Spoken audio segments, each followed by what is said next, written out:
Hey guys, Dr. Justin Marcagiani here. Today we're going to be chatting about upper left quadrant pain. This area right here. We're going to do some images here. We're going to talk about upper left quadrant pain, what that is, what that means, and what you can do about it. Before we do, please smash that like button. Really helps the search algorithm. And again, guys, put your comments down below as well. All right, so upper left quadrant pain. So if we kind of do a cross here, we do a line right from our chin down to our pubic bone, and then right across this way, right through our belly button. That's our landmarks here. I'm going to put up a picture for you guys so you can see here. So we have our upper left quadrant here. On my side, I may be a mirror image, so it may look different, but this is my upper left quadrant. Upper right, lower left, lower right, and it's right through the umbilical. And so when we look at the upper left, a couple things I want to highlight in the anatomy here. And again, if you're on Instagram, you won't have the screen share. Head over to youtube.com/justinhealth to see. So upper left quadrant pain, you're going to see most of the stomach is in this area. Now, upper right quadrant pain, people mainly think of that as like gallbladder or liver pain. You can see the tail end of the stomach, right?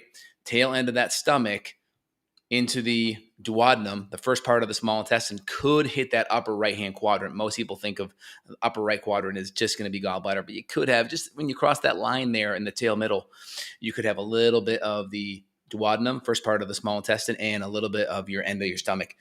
And then, of course, once you go to the lower left, once you go to the tail ends where the iliac bones are, we're thinking more colon. We're thinking more descending, right? Leaves left. So that's your descending. It leaves on the left. And then on the right side, that's going to be where your appendix is, right around your hip. On the hip bone area, more of the colon. And then in the middle area, that's where all your intestines are going to be. So when we see that upper left-hand quadrant pain, we're focusing on the stomach. Now, why do you have stomach pain? Gastritis, okay? That's just stomach inflammation.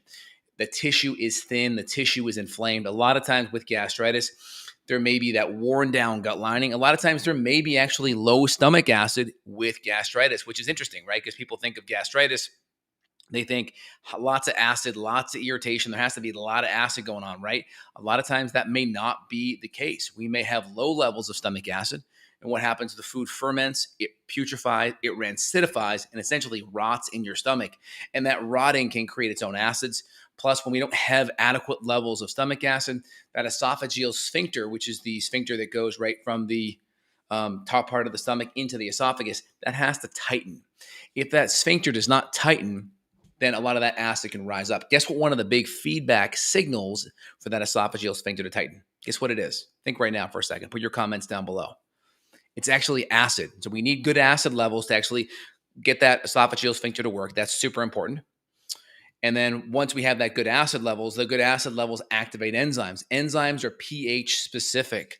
So if we don't have good pH, that nice low pH around 2 to 3, we're not going to be able to activate our proteolytic enzymes. So that's our pepsin, pepsinogen to pepsin. Our proteolytic enzymes are going to be pH sensitive. Now, when we have that gut lining raw, there also can be bacterial overgrowth. You could run or see like a SIBO test, like especially like in the first 10 or less 20 to 30 minutes or so. If we see elevated gases, there could be bacterial overgrowth in the stomach, right? And that could be from H. pylori too. Could also run a glucose breath test that typically is more sensitive to gases being abnormal in that first part of the stomach, right? Lactulose breath test, you're going to see the hydrogen and methane usually start to go, 40, 60 minutes onwards, going to be more of a sign of small intestinal issues, but it can overlap, right? You can see here that left upper quadrant pain, right? Usually it starts to cross that midline once we start getting more into SIBO pain. And usually you're going to have a lot more bloating and a lot more gas and a lot more flatulence. If you're having a lot more indigestion in that upper left-hand quadrant, you're going to see a lot more burping, belching, especially if you smell someone's burps and they smell like undigested food, like things aren't breaking down. That's almost always stomach. It's typically once it goes into the small intestine and you have fermentation, you're usually going to have more flatulence than you are going to have belching. Okay, so that's really important out of the gate.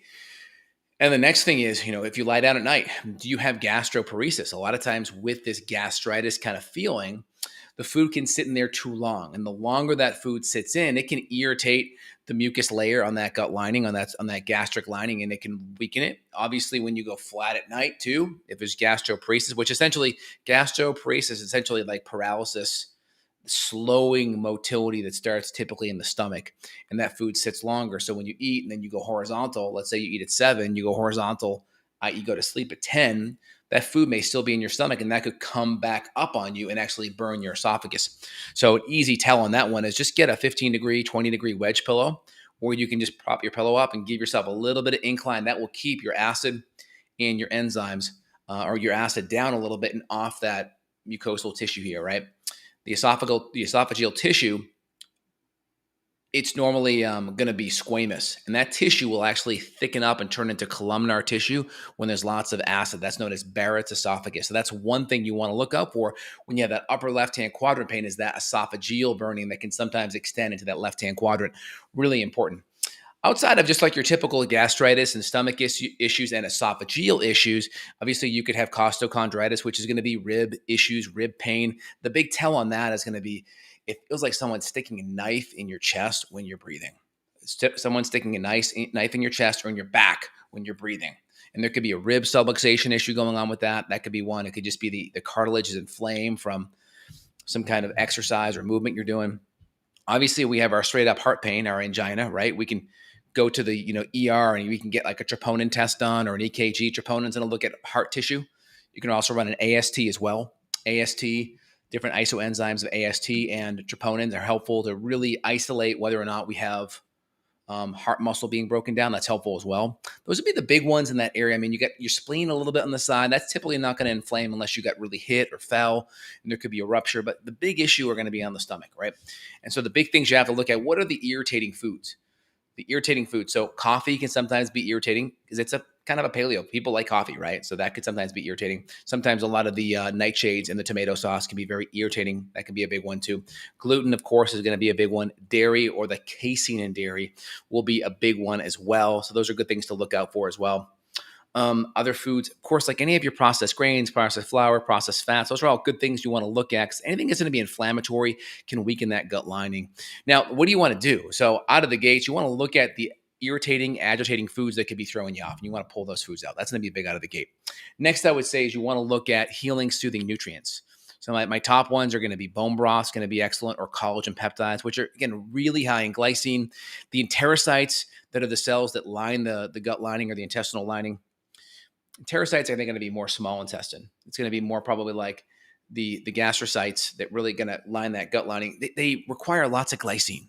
Glycine is a very potent amino acid, and it's an amino acid that's very nutrient dense in collagen and in bone broth. And so that's going to be very helpful for the gut lining. Of course, love my ginger tea. Ginger tea is the bomb because ginger has lots of anti-inflammatory qualities, lots of anticoagulant qualities, meaning it's going to keep sludge and your lymph moving. It's going to prevent a lot of that congestion. And then I would say on top of that, it's going to be an anti-biofilm buster. So if you have biofilms, which are the protective shields that a lot of the bacteria uses to protect themselves from being killed, that's going to be wonderfully helpful. And then we'll mix in some Manuka honey. Love Manuka honey because it's antibacterial. They use it in burn victim centers and hospitals, and they'll rub it on burn tissue. Gotta love that. That's also really good as well. And then, of course, your big bacteria are going to be H. pylori. You could have some SIBO bacteria that have kind of migrated up there too that could potentially be problematic out of the gates. And then, of course, just like make sure you're not overly stressed when you're eating. When you're stressed, you activate your sympathetic fight or flight nervous system. That's going to shut down your digestive acids and enzymes and bile support. And it's going to make it harder for you to break down your food. And think about it. From an evolution standpoint, your body is prioritizing survival over... It's prioritizing survival over like optimal health. So it will shut down your body's ability to digest because it's taking blood flow and bringing it to your arms, your hands to fight and flee and run. And so you only have so much blood, right? About 6 liters. It's moving it to the extremities to carry glucose. It's mobilizing all this stress hormone that shuts down all the blood flow to the core, puts it to the extremities. The stress hormone also mobilizes a lot of glucose. That way you have fuel to burn your muscles up with. And it's also catabolic too. It'll even rip up muscle tissue if you're stressed out long enough. And so you want to get yourself into a parasympathetic state so you can start moving your blood flow back into your solar plexus. And so that's going to be nasal breathing. Lots of olfactory nerves hit the parasympathetic part of the vagus nerve there, part of the brainstem that hits that parasympathetic kind of cranial nerve kind of response. So breathing, singing, also one of those things. Anytime you use that cranial nerve number 9, that's going to be where your palate is, singing, gargling, you're going to activate Cradler number 9, which is going to be parasympathetic. I would also say prayer. I would also say meditation, appreciation, gratitude. These are all good things, easy things you can do that will get you into that parasympathetic state. All right, guys, any questions, feel free to let me know. But out of the gate, look at your stomach, look at gastritis, look at indigestion, look at potential esophagus reflux issues, look at gastroparesis and delayed motility.